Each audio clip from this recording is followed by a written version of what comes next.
there was a rather buccaneering spirit on board. The sailors could see that we were mixing it with the gunboats to protect the trawlers. It was very obvious what was going on. So they thought it was good fun. And they went round the ship saying, "Go on, sir, bash into them," and all this sort of thing. And if I'd taken their advice, it would have been disastrous. So we did exactly actually what our rules said, because it was the most sensible way of doing it, was heading them off.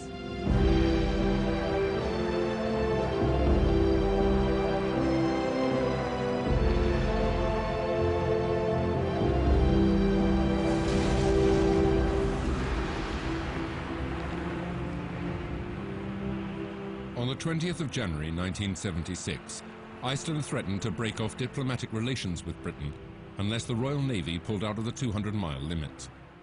Once again, the Icelandic Prime Minister flew to London, this time accompanied by experts on fish stock depletion. Fundirnir voru haldnir in the cabinet room í Downing Street number 10 og Wilson sat þar á móti Geir og munurinn var sá að þegar þessi hlutur kom til umræðu þá vísaði Geir þessu til okkar vísindamanna, en Wilson reyndi að útskýra allt sjálfur og hann satt fyrir saman okkur með feikilegan langan reiknistokk og reiknaði ýmist prósentur af aflanum eða tonn, en það var ekkert samkomulag það. Og það bætti náttúrulega ekki úr skák að það var tekið hádegisverðarhlé fyrir daginn sem við vorum þarna og þá komu þær fréttir að það var búið að klippa aftan úr breskum togara. We bent over backwards to make conciliatory offers. I don't believe any other country in the world would have made so many constructive suggestions as we have made to the Icelandic government to try to end this dispute. The negotiations came to nothing, and the Icelandic ambassador was called home. All diplomatic relations ceased, and the conflict at sea escalated. We knew very little about the political background. In my opinion, this was a war that shouldn't, a phony war that should never have happened. It was caused by diplomatic ineptitude, probably on both sides.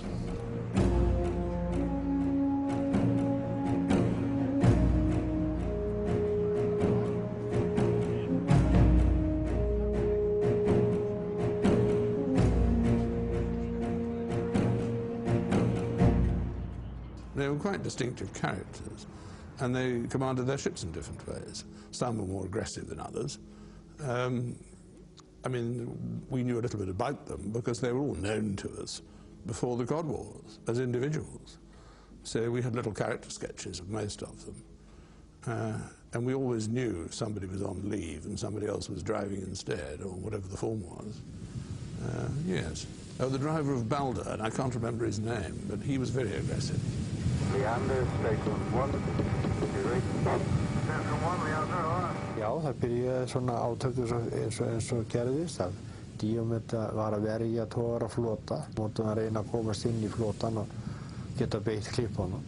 Og það endaði með því að hún sigldi á okkur, sko, en þó ekki, jú, alvarlega má segja það, það urðu skemmdir, stór skemmdir á varðskipinu.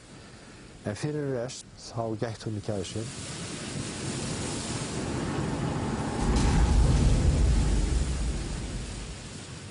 It seemed to me on that particular afternoon that he was determined to damage my ship. 20 attempts at collision, 4 successful. Afturendin á Baldri, hann sökk inn í bakvörðsíðan á honum, sjóbúrsafturendin á Baldri sökk inn og hann skildi eftir, já, ég veit ekki, 10 metra rifu þarna í síðuna á honum. Þetta var raunverulega hann sem sá að rífa skipið vegna þess að við vorum búin að slá á stopp þegar hann lenti á okkur. He was heavier and stronger and better built, and he had this tin opener on each of his quarters, which was very effective. Það kom að heljar mikil rifa á hana. Þar á meðal fór hornið þarna inn á bar til þeirra, setjastóð yfirmann og hreinsaði veggjónum myndir af þeim konungsjónunum. We managed to save the photograph of Her Majesty the Queen, but regrettably His Royal Highness Prince Philip got lost in the action.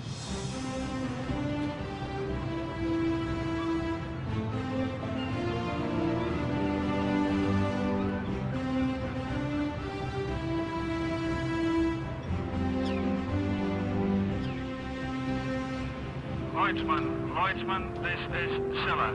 How do you receive? Over. Scylla, this is Lloydsman. Yes, I'm receiving fine, over. Good evening, old man. This is Scylla.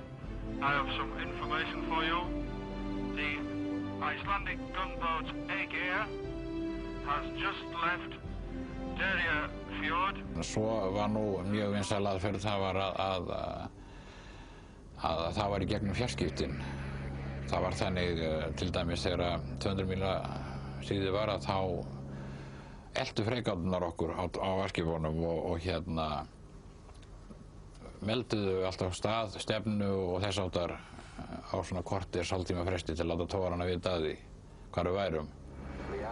Og þetta voru þeir að gerðu fyrstu dagana og við byrjuðum á því með þá að taka upp á segulbönd þessa meldingar og hérna og síðan einhverjum dögum seinna þá byrjuðum við að spila þessa meldingar fyrir þá og hérna sem voru þá rangar, þá voru við eitthvað alls staðar annar staðar og þá fórum við að rugla rýmin og þá byrjuðu bresku herskipin að kalla út að þetta heyrðu ekki þessa tilkynningu, þetta hefði verið falsk tilkynning og þess áttar og þá náðum við því upp á segulband þannig að við gátum farið að þegar þeir voru að senda út raunverulega tilkynningu um stað okkar þá gátum við spilað inn í heyrðu ekki þessa tilkynningu, þetta var röng tilkynning þannig að þeir gáðust upp á þessu mjög fljótlega. Okay, boy. All British trawlers, all British trawlers, all British trawlers, all British trawlers, all British trawlers. This is plus the fact the Icelandic Coast Guard skippers, they knew the score. I mean, they was playing football on their own ground. It was their territory. They know the weather, they knew the banks where the fish was likely to be. And the British gunboat captains just know how to pass the port, you know, after dinner. Very handy in a cod war. Frétti þetta einu fréttamanni útlandur sem var hjá mér borð þegar þetta var verst þegar ég hefði aðgerðið klukkan rétt fyrir 6 því að það er dinner hjá þeim klukkan 6 og þá fara þeir í uniform með hvítt hálstöy og slaufu og fá sér, ég held ég fá hann ekki með einn viski fyrir mat það er voða lítið vín sko en svona þeir eitthvað að vera og svo borða þeir allir saman nema eitt sem fyrir brú en svo byrjaði því að ég byrjaði alltaf rétt fyrir 6 að djöflast í einhverjum togara og þá var kallað í battle station og það enginn fekk að éta. There is a picture of the Royal Navy which exists throughout the world almost that the Royal Navy captain goes from the bridge down to his cabin and has a gin and tonic. There's a steward and life is genteel. The British Merchant Navy, all the commercial ships, have the same view, and still do. And of course it doesn't exist.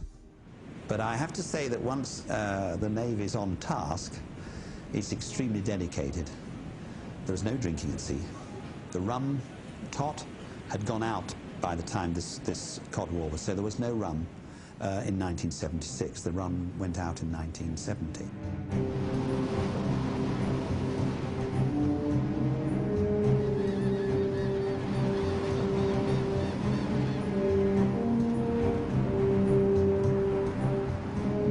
Fishermen of Hull and Grimsby worried about their future. We're involved as much as they are. They're involved in it. Everybody's involved in this trip. No, they haven't. But we haven't seen it, and we don't know what's going to happen. There's nothing to tell us what we're coming up to or coming for anything new. So I'm a bit pissed about it. I'd rather be on the dole, sat home, let them think it all over, and then when they've got something sorted out, then we'll come back to sea. Well. The old point is I should be looking for a job when I get home. Little progress was being made, so John Prescott, the MP for Hull East, went to Iceland to try to find a solution. I went to meet the captain of the Coast Guard ship, who was known in our British press as the Mad Axeman, and he was standing, and there's a snowstorm, and he was standing at the gangway join it with this kind of scrambled egg on his head and soup scarf and a goatee beard, Everything what I saw was a German U-boat commander just saluting me. And I saw a BBC camera team come round the corner, and I could see that picture at home, you know. We have just sunk 3 trawlers today, Mr. Prescott, you know. Og hann kom borð og vildi fá að tala við mig og jú, við vorum hérna í höfninni í Reykjavík og bauðum hann upp á kaffi þá. Það var svona utan dags og ég átti að vera í fríi. Þetta var geðugur maður, ungur maður, og mikið á honum, talaði mikið eins og stjórnmálamennum tamt. Þannig að það komst enginn að nema hans sjónarmið, ég var alveg sama, átt mína kleinu bara. Well, I want to talk to the people who give the commander his orders, not only the government, but the public opinion that influence the situation at the moment. And this was put in as a chance to meet the commander, and I've taken it along the lines of meeting everybody here.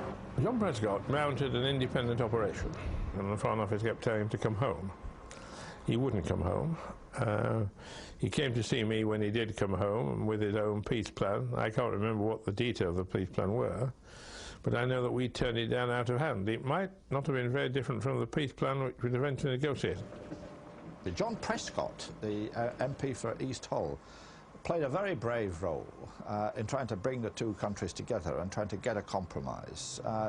But he was very much a lone voice. The wise voices urging compromise, urging the fact that it was inevitable that Iceland would take control of its own waters and would want to catch and land its own fish, part of nationhood, that those wise voices were very little heeded.